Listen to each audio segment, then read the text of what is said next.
Indian television ചരിത്രത്തിലെ ആദ്യ social reality ഷോയായ ഗ്രീൻ കേരള എക്സ്പ്രസിന്റെ ഒരുക്കങ്ങൾക്ക് തുടക്കമായി. കേരളത്തിന്റെ വികസന മാതൃകകൾ ലോകശ്രദ്ധയിൽ കൊണ്ടുവരാനുള്ള സോഷ്യൽ റിയാലിറ്റി ഷോയായ ഗ്രീൻ കേരള എക്സ്പ്രസിന്റെ പ്രീ ലോഞ്ച് വർക്ക്ഷോപ്പ് ഡിസംബർ 5-ന് തിരുവനന്തപുരം മാസ്കോട്ട് ഹോട്ടലിൽ വച്ച് നടന്നു. മന്ത്രിമാർ, പ്രതിപക്ഷ നേതാവ്, MLA, വിവിധ വകുപ്പ് മേധാവികൾ, മുതിർന്ന മാധ്യമപ്രവർത്തകർ തുടങ്ങിയവർ സമ്മേളിച്ച പ്രൗഢഗംഭീരമായ സദസ്സ് ഈ നൂതന മാധ്യമ പരീക്ഷണത്തിന് അർത്ഥപൂർണമായ തുടക്കം കുറിച്ചു. ചടങ്ങിൽ Doordarshan executive producer Shri T Chamiyar സ്വാഗതം പറഞ്ഞു. കഴിഞ്ഞ ഏതാനും കാലങ്ങളായി ചെറു മനുഷ്യ സമൂഹങ്ങൾ പദ്ധതികളിലൂടെ നേടിയിട്ടുള്ള അറിവുകൾ ഒരു പരിധിവരെ മാത്രമേ മറ്റുള്ള അവർക്ക് വേണ്ടി അത് പ്രയോജനപ്പെടുത്താൻ സാധിച്ചിട്ടുള്ളൂ എന്നുള്ളതൊരു സത്യമാണ്. ഈ ഒരു തിരിച്ചറിവിന്റെ പശ്ചാത്തലത്തിലാണ് ഗ്രീൻ കേരള എക്സ്പ്രസ് എന്ന ഒരു സോഷ്യൽ റിയാലിറ്റി ഷോ ഉടലെടുക്കുന്നത്. Suchitwa mission executive director Shri Ajayakumar Varma green Kerala Express reality ഷോയെപ്പറ്റി സദസ്സിന് വിശദീകരിച്ചു.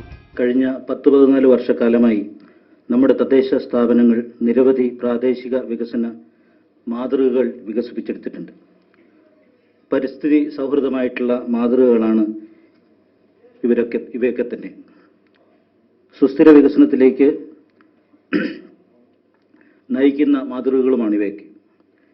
ഈ കാൽവയ്പുകൾക്ക് ദിശാബോധം നൽകുന്നതിനും ഇവയിലൂടെ ഉണ്ടാക്കിയെടുത്തിട്ടുള്ള ഗുണപാഠങ്ങൾ വെച്ചുകൊണ്ട് ആശയവിനിമയം നടത്തുന്നതിനും മികച്ച പ്രവർത്തനങ്ങൾ കാഴ്ചവെച്ച തദ്ദേശ സ്ഥാപനങ്ങളെ അംഗീകരിക്കുന്നതിനുമാണ് ഈ ഒരു പരിപാടി ആസൂത്രണം ചെയ്തിട്ടുള്ളത്.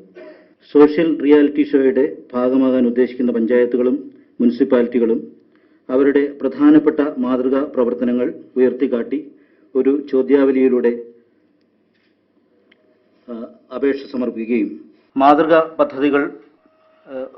പദ്ധതികളുടെ പരിസ്ഥിതി സൗഹാർദ്ദ സ്ഥിതി, അതുപോലെ തന്നെ അവയുടെ സുസ്ഥിരതാശേഷി തുടങ്ങിയ കാര്യങ്ങൾ പരിഗണിച്ചുകൊണ്ട് അംഗീകാരവും പുരസ്കാരങ്ങളും നൽകുക എന്നുള്ളതാണ് തീരുമാനിച്ചിട്ടുള്ളത്. തദ്ദേശ സ്വയംഭരണ വകുപ്പ് മന്ത്രി ശ്രീ പാലോളി മുഹമ്മദ് കുട്ടി green Kerala express pre launch workshop ഉദ്ഘാടനം ചെയ്തു. ദൂരദർശൻ ഇത്തരത്തിലുള്ളൊരു പരിപാടി സംഘടിപ്പിക്കുമ്പോൾ അത് കൂടുതൽ മെച്ചപ്പെട്ട രീതിയിലുള്ള പദ്ധതികൾ ആവിഷ്കരിക്കാൻ, പദ്ധതികൾ എന്ന് പറയുമ്പോൾ നമ്മളുടെ രാജ്യത്ത് സംഘടിതരല്ലാത്ത ചെറിയൊരു വിഭാഗമുണ്ട്. അവരെ സാമൂഹ്യ സംഘടനകളായാലും രാഷ്ട്രീയ പ്രസ്ഥാനങ്ങൾ പോലും വേണ്ടതുപോലെ അവരുടെ കാര്യത്തിൽ ചിലപ്പോൾ ശ്രദ്ധ വെച്ചു എന്ന് വരില്ല, സാധിക്കാത്ത സ്ഥിതിയുണ്ട്. പക്ഷെ ഏറ്റവും അധികം ജീവിതത്തിൽ ക്ലേശിക്കുന്ന, കഷ്ടപ്പെടുന്ന എല്ലാ പ്രതികൂല സാഹചര്യങ്ങളോടും മല്ലിട്ട് ജീവിക്കുന്നവരാണ്. അവരുടെ ക്ഷേമകാര്യങ്ങൾ അടങ്ങുന്ന രീതിയിലുള്ള പദ്ധതികൾ തയ്യാറാക്കി അത് തീർച്ചയായിട്ടും ഇന്നത്തെ സാഹചര്യത്തിൽ കേന്ദ്ര സംസ്ഥാന ഗവൺമെൻറ്റുകൾക്ക് കഴിയുന്നതിനേക്കാളേറെ ഫലപ്രദമായി ഓരോ പ്രദേശത്തിൻ്റെയും മണവും അതിൻ്റെ എല്ലാം നേരിട്ടറിയുന്ന തദ്ദേശ സ്ഥാപനങ്ങൾക്ക് അത് സാധിക്കും. ഇതുപോലുള്ള പരിപാടി അതിനെ കൂടുതൽ പോഷിപ്പിക്കാനും കൂടുതൽ സ്ഥലങ്ങളിലേക്ക് വെളിച്ചം വീശാനും മറ്റുള്ളവർക്ക് പ്രചോദനം കൊടുക്കാനും സഹായകരമായി തീരും എന്നുള്ള കാര്യത്തിൽ തർക്കമില്ല. ധനകാര്യ വകുപ്പ് മന്ത്രി ശ്രീ തോമസ് ഐസക് മുഖ്യപ്രഭാഷണം നടത്തി.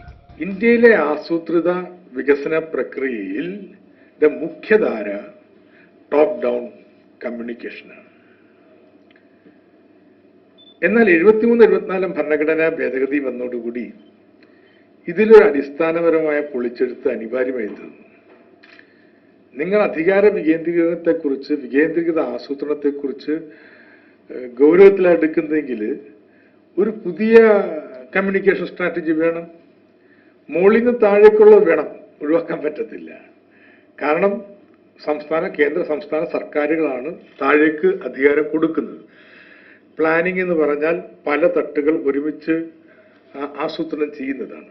അതുകൊണ്ട് മുകളിൽ നിന്ന് താഴേക്ക് ഉണ്ടാവും. പക്ഷേ അതുപോലെ തന്നെ പ്രധാനമായി തീരുന്നു താഴത്തുനിന്നും മുകളിലേക്കും. ഇന്റഗ്രേഷൻ മുകളിൽ താഴേക്ക് മാത്രമല്ല, താഴത്തുനിന്ന് മുകളിലേക്കും അനിവാര്യമാണ്.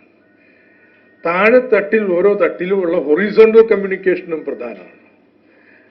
അപ്പോൾ ഇത് നമ്മൾ വളരെ പരിചിതമായിട്ടുള്ള ഡെവലപ്മെന്റ് കമ്മ്യൂണിക്കേഷനിൽ നിന്ന് വളരെ വ്യത്യസ്തമായിട്ടുള്ള ഒരു കമ്മ്യൂണിക്കേഷൻ സ്ട്രാറ്റജി ആവശ്യമാകുകയാണ്. കാരണം ലളിതമായ ചോദ്യം ഉയർന്നു വരികയും ഇവർക്കാകാമെങ്കിൽ ഞങ്ങൾക്ക് എന്തുകൊണ്ടായിക്കൂടാ? നമ്മളെപ്പോലെ എന്റെ പഞ്ചായത്തിൽ ഇവർ ചെയ്യുന്നു. ഇത് താഴത്തുനിന്നുള്ള മുകളിലോട്ടുള്ള കമ്മ്യൂണിക്കേഷനുമാണ് താഴെത്തട്ടിലെ horizontal communication. It is very effective. യഥാർത്ഥത്തിൽ ഇന്നിവിടെ പരിശ്രമം ചെയ്യുന്നത് ഇതിന്റെ ഒരു ദൃശ്യമാധ്യമ രൂപമാണ്. അവിടെ വരുന്ന ആളുകൾക്ക് മാത്രമേ പഠിക്കാൻ പറ്റത്തുള്ളൂ, ഈ അനുഭവം കിട്ടുന്നുള്ളൂ. എന്നാൽ നമ്മൾ ദൃശ്യമാധ്യമ രൂപത്തിലേക്ക് ഇതിനെ കൺവേർട്ട് ചെയ്യുമ്പോൾ മാസ് കമ്മ്യൂണിക്കേഷനാണ്. ഈ ടെലിവിഷൻ കാണുന്ന മുഴുവൻ ആൾക്കാരും ഇത് പഠിക്കുകയാണ്. എന്നാൽ മുകളിൽ നിന്നൊരു ഇൻസ്ട്രക്ഷൻ ഒരു അധ്യാപകർ ഇന്ന് പഠിപ്പിച്ചു കൊടുക്കുകയല്ല, താഴെത്തട്ടിൽ ചെയ്ത അനുഭവങ്ങൾ ഒരു ഇന്ററാക്റ്റീവ് പ്രക്രിയയിലൂടെ ജനങ്ങൾക്ക് മുന്നിൽ കൊടുക്കുകയാണ്. അതുകൊണ്ട് അന്ന് പരിശ്രമിച്ചതിനേക്കാൾ എത്രയോ വലിയ റീച്ചാണ്, ഔട്ട്റീച്ചാണ് ഈ പരിപാടിക്കുള്ളത്. ഇത് വികസന സംവേദന സാഹിത്യത്തിൽ ഇതിന് സമാനമായിട്ടൊന്നില്ല. വിജയികളാകുന്ന പഞ്ചായത്ത്, മുനിസിപ്പാലിറ്റി, കോർപ്പറേഷൻ എന്നിവർക്കുള്ള സമ്മാനങ്ങളും ചടങ്ങിൽ മന്ത്രി പ്രഖ്യാപിച്ചു. അപ്പോൾ ഏറ്റവും നല്ല പഞ്ചായത്തിന് 1 കോടി രൂപ. ഗ്രീൻ കേരള എക്സ്പ്രസ് റിയാലിറ്റി ഷോയെക്കുറിച്ചുള്ള കൂടുതൽ വിവരങ്ങൾ അടങ്ങിയ വെബ്സൈറ്റ് പ്രതിപക്ഷ നേതാവ് ശ്രീ ഉമ്മൻചാണ്ടി ഉദ്ഘാടനം ചെയ്തു.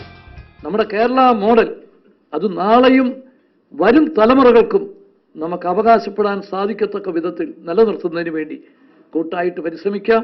ആ രംഗത്ത് ഗ്രീൻ കേരള എക്സ്പ്രസ് ഒരു വലിയ വഴികാട്ടിയായി, ഒരു ആവേശമായി, ഒരു വിജയമായി തീരട്ടെ. ഗ്രീൻ കേരള എക്സ്പ്രസ് റിയാലിറ്റി ഷോയെക്കുറിച്ചുള്ള കൂടുതൽ വിവരങ്ങളും ഒപ്പം പഞ്ചായത്തുകൾ ഈ ഷോയിൽ പങ്കെടുക്കുന്നത് എങ്ങനെ എന്നും വിശദീകരിക്കുന്ന മാതൃകാ വീഡിയോ ചടങ്ങിൽ മുൻ തദ്ദേശ സ്വയംഭരണ വകുപ്പ് മന്ത്രി ശ്രീ കുട്ടി അഹമ്മദ് കുട്ടി MLA പ്രകാശനം ചെയ്തു.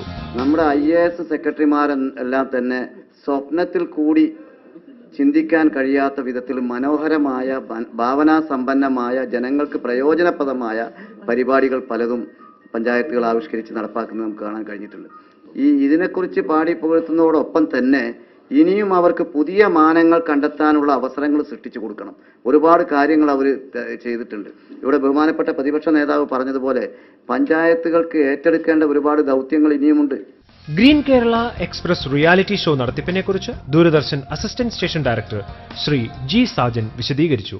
ഇത് കേരളത്തിലുള്ള എല്ലാ ഗ്രാമങ്ങൾക്കും പഞ്ചായത്തുകൾക്കും മാത്രമല്ല, അവിടെ ജീവിക്കുന്ന സാധാരണ ആളുകൾക്കും അവരുടെ നാട്ടിൽ നടക്കുന്ന ചെറിയ ചെറിയ കാര്യങ്ങൾ, വളരെ രസകരമായ ഒരുപാട് കൗതുകങ്ങളെയും ഒരുപാട് പരീക്ഷണങ്ങളെയും ഒരുപാട് അനുഭവങ്ങളെയും ലോകത്തിന് മുൻപിൽ സമർപ്പിക്കാനുള്ള അവതരിപ്പിക്കാൻ വലിയൊരു മത്സരമല്ല. മത്സരത്തിന്റെ ഒരു സ്വഭാവം ഇതിന് കൊടുത്തത് അതിന്റെ ഒരു അതിന്റെ ഒരു പോപ്പുലാരിറ്റി കിട്ടാൻ വേണ്ടി. ബട്ട് അതിനപ്പുറത്തേക്ക് നമ്മുടെ നാടുകളിലുള്ള 96 തുടങ്ങിയ വികേന്ദ്രീകൃത ആസൂത്രണ പരീക്ഷണത്തിന് തുടർച്ചയായിട്ട് ഇപ്പം നമ്മുടെ നാട്ടിൽ നടക്കുന്ന ധാരാളം പരീക്ഷണങ്ങളുണ്ട്. ആ പരീക്ഷണങ്ങൾക്കുള്ള വലിയൊരു വേദിയായിട്ട് ഇത് മാറ്റാൻ കഴിയും എന്നുള്ളൊരു പ്രതീക്ഷ ഞങ്ങൾക്കുള്ളത്. ചടങ്ങിൽ CD deputy director Shri K Mohankumar നന്ദി പ്രകാശിപ്പിച്ചു. നമ്മുടെ ക്ഷണം സ്വീകരിച്ച് ഇവിടെ സന്നിഹിതരായ എല്ലാവർക്കും CDറ്റിൻ്റെയും ദൂരദർശൻ്റെയും ശുചിത്വ മിഷൻ്റെയും കിലയുടെയും എല്ലാവരുടെയും പേരിൽ ഞാൻ നന്ദി രേഖപ്പെടുത്തുകയാണ്.